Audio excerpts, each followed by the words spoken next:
ડભોઈના મહુડી ભાગોળ વિસ્તારમાં બંધ મકાનમાં આગ લાગી છે. ડભોઈના મહુડી ભાગોળ વિસ્તારમાં રહેતા અશોકભાઈ મોતીભાઈ સોલંકી પથરાના બંધ મકાનમાં કોઈ કારણોસર આગ લાગતા તેમના રહેલા મંડપનો સામાન બળીને ખાખ થઈ ગયો હતો. જ્યારે બંધ મકાન હોતા કોઈ જાનહાનિના સમાચાર સામે આવ્યા નથી. ડભોઈ નગરપાલિકાના ફાયર ફાઇટરને જાણ કરવામાં આવી હતી. ફાયર ફાઇટરને જાણ કરાતા તેઓ તાત્કાલિક ફાયર ફાઇટર આવી આગ ઉપર કાબુ મેળવ્યો હતો. આગથી કેટલું નુકસાન થવા પામ્યું છે તે હજુ સુધી જાણવા મળ્યું નથી. ડભોઈના મહુડી ભાગોળ પાસે આવેલા હરિજનવાસમાં અશોકભાઈ મોતીભાઈ સોલંકીના કાચા મકાનમાં મંડપનો સામાન આગ લાગતા બળીને ખાખ થયો હતો. એકાએક કોઈ કારણોસર આગ લાગતા આજુબાજુના રહીશો દ્વારા આગને કાબુ મેળવવા માટે પાણીનો છંટકાવ કરવાનો શરૂ કર્યો છે.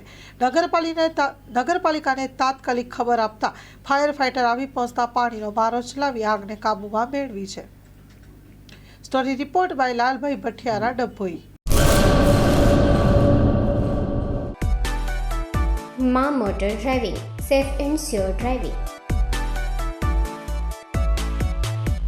ડ્રાઇવિંગ એ શોખ સાથે આપની મોટી જવાબદારી પણ છે. અમારા ઇન્સ્ટ્રક્ટર દ્વારા સચોટ અને સરળ માર્ગદર્શન. આપની રોજની તાલીમની માહિતી મેળવીને શું અધુરાશ છે એના ઉપર પૂરું ફોકસ કરાય છે.